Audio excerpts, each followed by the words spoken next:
I probably shouldn't have worn this one. Oh well. Hello and welcome to a live stream edition of the Cyclone Insider And it is live. podcast. I'm Travis Hines. He's Randy Peterson, who is second guessing his hoodie selection, but that's all right. Here we are doing this live stream talking about Iowa State, Ohio, Saturday, 11 a.m. ESPNU in Athens, Ohio. Randy, let's jump right on in. I mean, this is a game that really we've been talking about all summer long because it stands out so much with a road game to a MAC team. And man, you lose to Iowa last weekend and don't look particularly great offensively doing it. And now you head into this game and man, like it kind of feels like all downside for Iowa State, short of putting 56 points on the board and getting that defense doing what it normally does. Anything short of that, and it's like the ceiling is kind of a meh. And the downside is you come home 1-2 and the sky is falling. So to start this on an upswing and an up note, like we're real optimistic. And I'll follow right along with you. You come home 1-2, and I defy you to find 5 more games that Iowa State can win. If you've lost to a MAC team, let me back up. If you've lost to this Ohio team, which we've heard is good, but I'm not certain it's as good as it's been.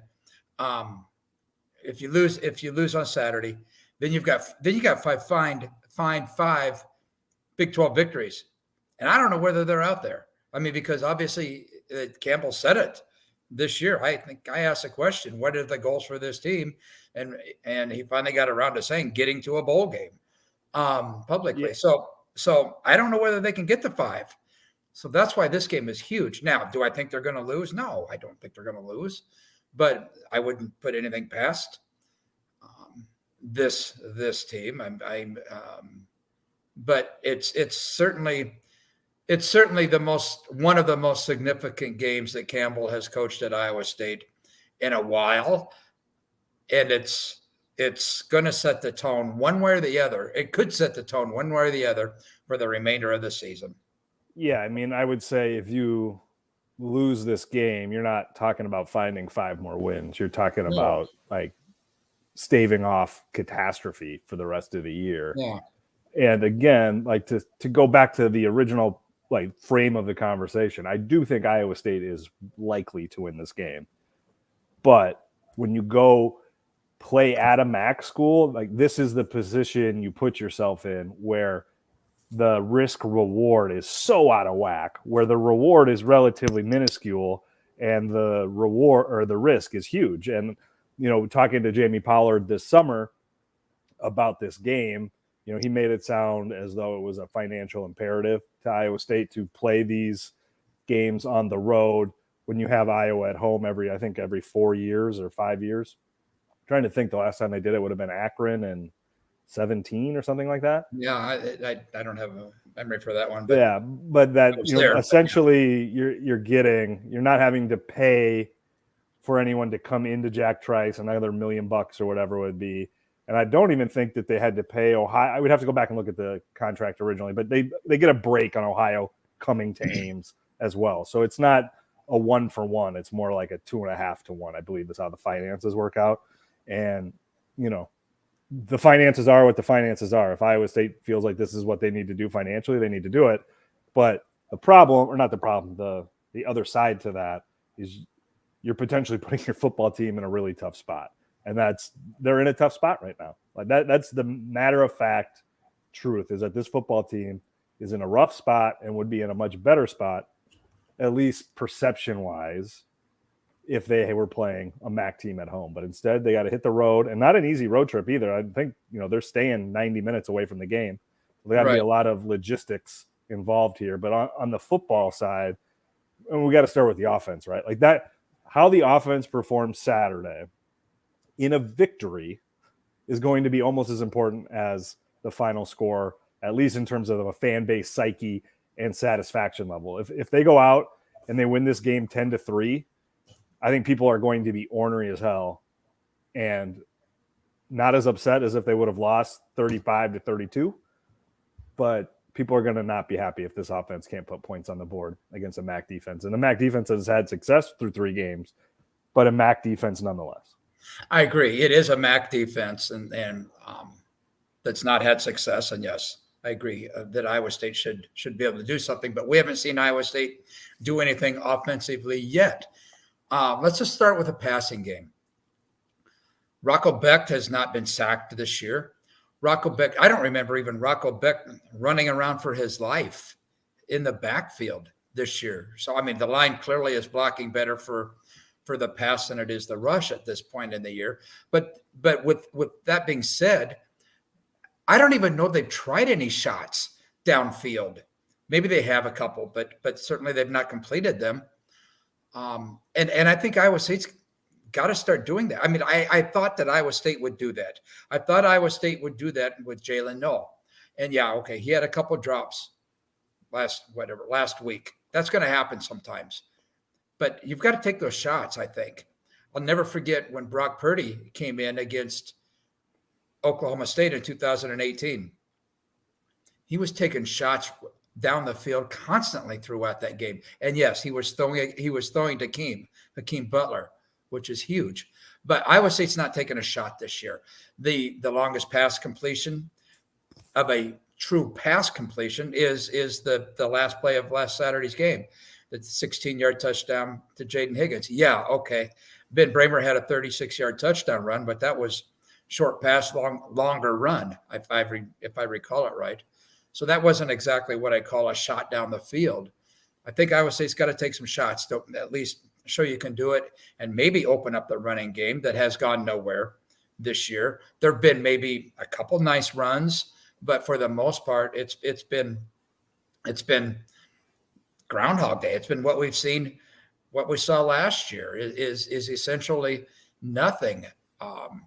And that's I want to see Cartavius. I want to see him get. Good golly, is this going out on a limb to say I want to see him get 100 yards? I would think that Abu Sama would get more carries, and he's averaging 7. I would think he would get more carries because he's been decent. Why not get as one of the top 2 or 3 fastest guys on the team? Why not get him some yards around the end, around the edges? Maybe they're saving it for the Big 12, but why not try to get him some yards around the edges? It's not a mystery to me because we've seen it, but I expected Iowa State to at least show some stuff on offense, and they haven't yet. And yes, I know that Iowa State played against Iowa, has already played the best defense it's going to play against this year. So now go out and hang 30 points on a MAC team. Yeah, and I think in terms of stretching the field, I'll go back to I think what we talked about after Saturday's game, Randy. We're essentially on coordinator number 3 for Iowa State under Matt Campbell. Tom Manning, unnamed coordinator, although I think we found out who was calling plays. We know who did that. Yeah. Will Gordon, I think, was calling plays the year Manning was gone. Manning comes back. Now Nate Shieldhouse. And the deep ball has never really been a staple of this Iowa State offense. The one I can remember against Iowa last week, Beck threw it into double coverage, overthrew it into double coverage, and then I believe the next drive is when he threw the pick 6. So, is that on the wide receiver for not getting open? Is that on the quarterback for throwing it into double coverage? Or is that in the offensive coordinator for not designing or calling a play to get somebody open down the field? I don't have an answer to that other than it would seem the design of the offense is not built with the deep ball at its core. The core is, to your point, running the damn football. And when you've got NFL draft picks in the backfield, that's usually a pretty good answer. Does Iowa State have an NFL draft pick in the backfield this year? I don't know. But what I do know is they average 2.8 yards per carry against Iowa, and that is going to get them beat more often than not. I'm going to annoy you now, Travis. I'm going to read the comment here. Read a comment. Luke writes, says, our running backs dance too much in the backfield. I can see that. I get that, but I don't know. I've never done it before, so I don't know what it's like getting the handoff and then you're seeing 300-pound guys trying trying to rip your head off. I don't know what that's like, but I've seen Cartavius run right at people. I've seen Sama actually run right at people at well. So maybe they are, but I think that goes back to the fact that the offensive line is doing a better job blocking, at least right now, for pass blocking than run blocking. And I don't know exactly if it's always the case, but it certainly seems to be the case this year. Let me throw one more at you. Rob wonders, what about the violence from the offensive line? I don't know. We hear about that's what Ryan Clanton wanted to do. He wanted the offensive line to play mean. He wanted them to play with violence. I don't know. Maybe. I don't know whether they've been violent or not. I think they've held their own. I think they've held their own. I mean, you can tell. I can pretty much tell that by the pass defense. So I think they've improved in that respect. But as far as playing violent and mean, I don't know. Who knows? What do you think? Yeah, I mean, they did not win the battle against Iowa right up front in the run game. You know, I think obviously they did a nice job keeping Rocco clean in the pass game, but they did not win that battle up front to create rushing yards. And I think, the running game's got to be front and center when you're talking about this offense. And I think it's okay to be. I think it's appropriate to be concerned if you're an Iowa State fan about where that rush game is.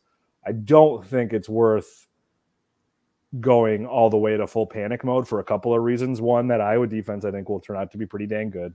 Right. And two, if one of those top two running backs that we've seen, Cartavius Norton and Abu Sama, are going, I think they both, the way that they're talked about by a staff that knows running backs and the brief glimpses we've seen from both of them, I think both of them have real high potential, real high ceilings.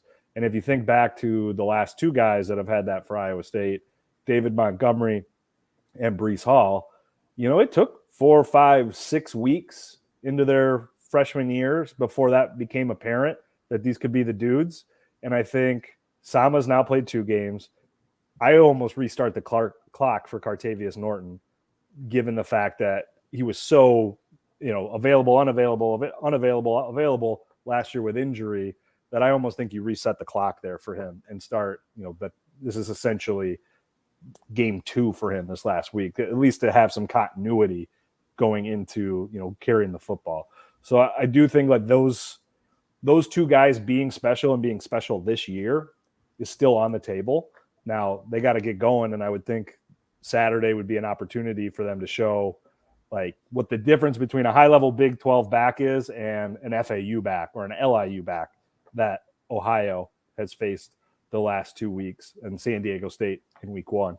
So I do think there is reason. I don't know about optimism. I don't think I've seen anything that makes me optimistic about this running game for Iowa State, but I do think there are things to draw a very small distinction to be hopeful, because I do think one of those 2 guys still has serious high upside potential. And I think you got to give Clanton and that offensive line a little bit more time against other defenses to really start judging where that offensive line is in terms of the rest of the Big 12 and in terms of what we've seen historically from Iowa State, which has not been very good, both in the pass protection and the run game. Yeah, and I agree with everything you said, but are fans going to be as patient if this team doesn't win 5 games? If this team doesn't get to a bowl game?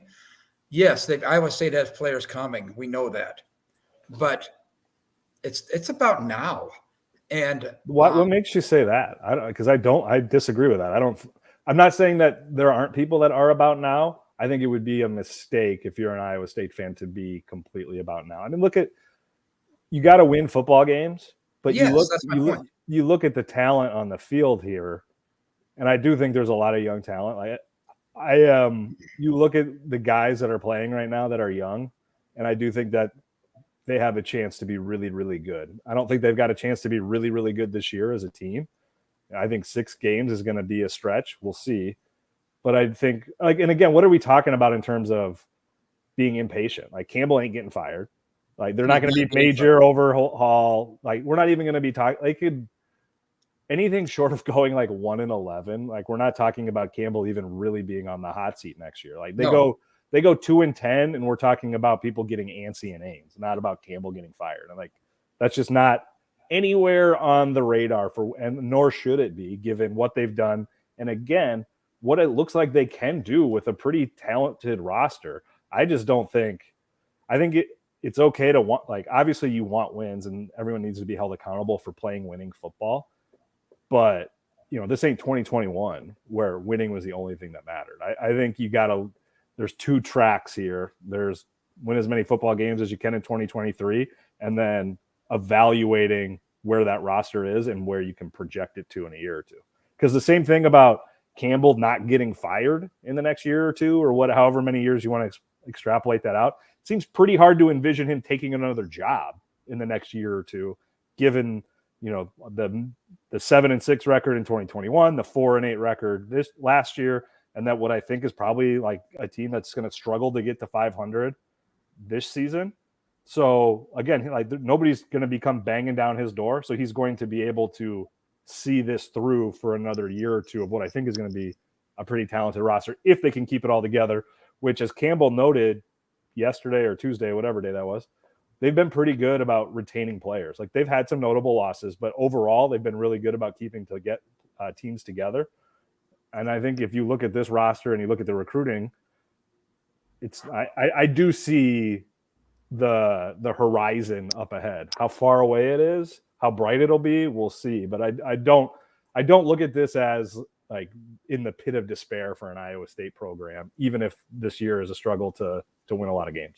My point is that if Iowa State wins 4 games, or if Iowa State, let's just say Iowa State wins 4 games, if they match last year's overall win total, that's going to be a disappointing season. If to me at least, that's going to be a disappointment. If they win 5 games, that may be a disappointment, but at least Iowa State can go back and say, well, we played better. We won more games than last year, which is true. But the way and in no way, and I emphasize what you said about Campbell and a hot seat or whatever they call it. There's no way he's not on a hot seat, and regardless what happens this year. But I think it's important for this team, and here we're talking like the season's over, but to have a better season than last year for momentum going into the future, which is a very bright future. And I'm not saying it's all doom and gloom either. Don't get me wrong. I still think Iowa State can get the 5. I still think Iowa State can play the last couple games and have a bowl game on the line. That's obviously assuming a victory on Saturday, which I really think it's gonna happen. But I think it's going to be a disappointment if Iowa State doesn't at least match last year's victory total. But we'll see. And maybe that's just the bar that I was used to with Iowa State, was it bowl game. And then boom, 1-8 in the Big 12 conference. And this Big 12 conference, I think this year is decent. Also, I thought Cincinnati was going to finish 13th or 14th. They're pretty good, I think, for example. So we'll see. That's why Saturday is so significant. Yeah, you hate to see a must-win game in September, but when you only play 12 of them, they get important in a hurry. And again, like that, just to underscore the original point, is there is a lot riding on this game. And again, I think a big part of the puzzle here that we probably didn't address in terms of where the program sits, throughout and at the end of this year, again, I think will be very dependent on what that offense does. Mm-hmm. Because if they made the changes they made, you install the young, incredibly well-regarded assistant and offensive coordinator. If that offense does not start to show some dynamism, doesn't start to look dynamic, that is going to really frustrate people and the fan base. I'm sure people within the program. I'm not even saying that they need to go out and past the Brian Ferentz 25 points a game threshold. But I think they gotta show some stuff that isn't totally dependent on Breece Hall or Brock Purdy getting it done for them, because like those guys are hard to find, as NFL teams are learning now. So I think the offense showing improvement, and I think frankly drastic improvement, not from where it was last week, but from where it was last year, is going to be huge in terms of how people feel about this program throughout the year and at the end of the year. But again, we're talking some big picture stuff here. Let's zoom back in to Saturday. And I get the impression like it's still going to be Rocco Beck's offense going forward. I don't think anybody's concerned about the defense. If anything, I think that defense has been outperforming expectations, which were already pretty high. So again, like that's part of the problem for the offense too, is the defense is so damn consistently great that there's not a lot to talk about there in terms of what do you need to improve on. All of that rests on the offensive side, and they just got to start putting the ball in the end zone with more consistency. Otherwise, you're looking at that defense carrying so much of the weight where you wonder how long until their back breaks. And you mentioned Rocco. Is this a game where if things aren't going well early in the game and and Rocco is struggling, is this where JJ gets that shot? I mean, maybe. I mean, like, number one, I don't think Rocco Beck's been the problem. No, not at all. It's not like there have been times where it's got to stop somewhere, though. That buck's got to stop somewhere. There's no easier and more obvious way to shake things up offensively than to switch quarterback. So, but I like to have this conversation. I want to say I don't think Rocco Beck is the problem with Iowa State's offense. I think he's actually been pretty good. Obviously, that pick six last week was a killer. But I think when you look at the 120 minutes of football that they've played, like he's been fine. He's been, maybe a little bit better than what you would think for a guy making his first two starts. To echo Nate Shieldhouse's point from last week, it's not like he had 3 interceptions and 85 yards or whatever it was Shieldhouse had as a first-time starter a decade ago. But I think this would be an obvious situation where you could go to a backup if you get midway through the second quarter, early in the third quarter, and the offense just isn't firing. But why I'm not quick to say I think that will happen are 2 reasons. One, we saw Hunter Deckers throw 14 interceptions last year and never get replaced by Rocco Beck. And 2, Rocco throws that pick 6 last weekend after the offense had mostly sputtered. The first drive was pretty good, but then it sputtered. He throws the pick 6. That was an obvious time to make a change, or maybe not even make a change, but just, Campbell's got covered because he played both of them the first week. He could go back to switching them after that pick 6 and say, no, it wasn't because of the pick 6. It was blah, blah, blah, blah, blah. He didn't do that. So that was a pretty big indication of Rocco Beck is our guy. And now a week later has the frustration, or if they go out and struggle on Saturday, has the lack of productivity raised another notch where then maybe you do make that change if you're Campbell? I don't know. And again, maybe all of this is moot. They go out and score in their first 5 possessions and, all is well in Cyclone Nation. I don't anticipate that, but, we've seen this offense explode for big days before. Right. And how do we know that, we didn't get a chance to talk to Jalen Noel. How do we know that he doesn't have just absolute fire in his eyes for dropping passes? How do we know that Rocco doesn't come out with absolute fire in his eyes for overthrowing some passes, for throwing the pick 6? And we don't know what goes on behind closed doors during practice either. They could have been having the best practices they've had all week, and we don't know it.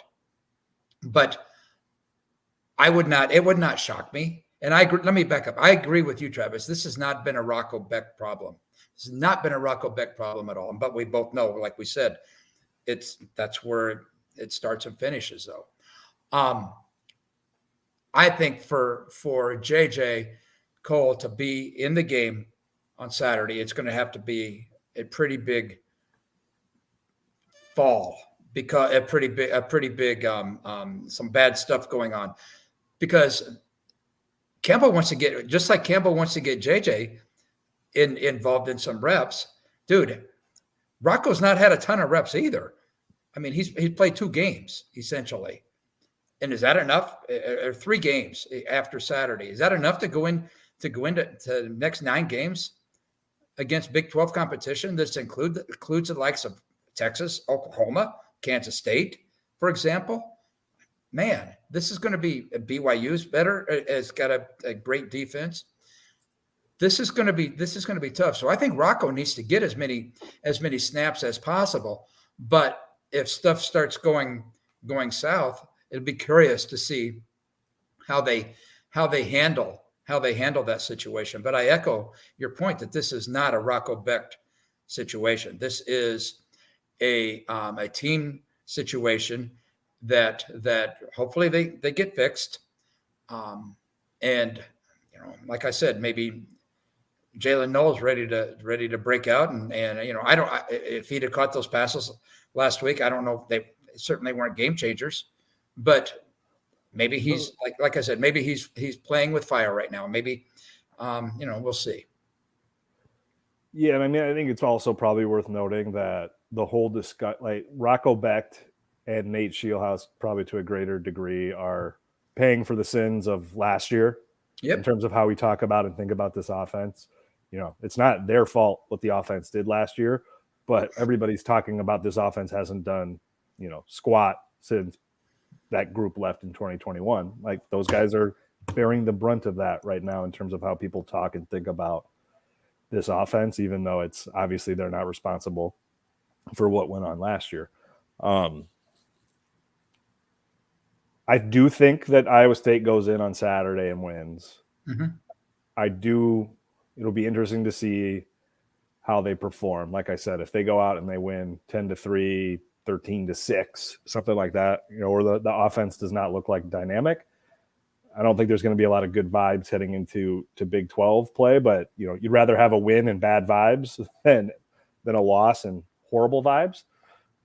So again, it's just a critical game. And I think the most critical component will be macro, how the offense looks, but maybe, drill down a little bit more. What does that running game look like? Because I have a hard time picturing this offense having a lot of success if a successful running game is not part of the recipe. And that was the whole situation last year. I mean, everybody knew that Iowa State, and here we are going back comparing last year, but I hope they don't fall into that this year, that Iowa State was so bad in the running game that every play was a pass, and Hunter Dekkers was getting, everybody knew what was coming. I want to see some diversity. I want to see diversity, meaning that I want to see the offense, them do something to open up some of those rushes. I want to see a 100-yard rusher for the first time since the second game last year, when Jirel had 100 yards rushing exactly against Iowa in the second game of the year last year. That's how long it's been. That's for all those games, the rest of those games, the opponents have been able to sit back and defend the pass essentially. So, I think this will happen. I just have a hunch that we're going to see a better offense, a better running game than we have. I mean, I think they're going to pound the heck out of the ball. They're going to try to do that because we see that all the time. But I think they're going to try to do that even more this time because something's got to cut loose, and maybe it's just a couple long runs here and there, and then that's the confidence that this team will need. But I think I'm with you on this one, Trav. It starts with the running game. Everything on offense starts with the running game, and then it goes from there.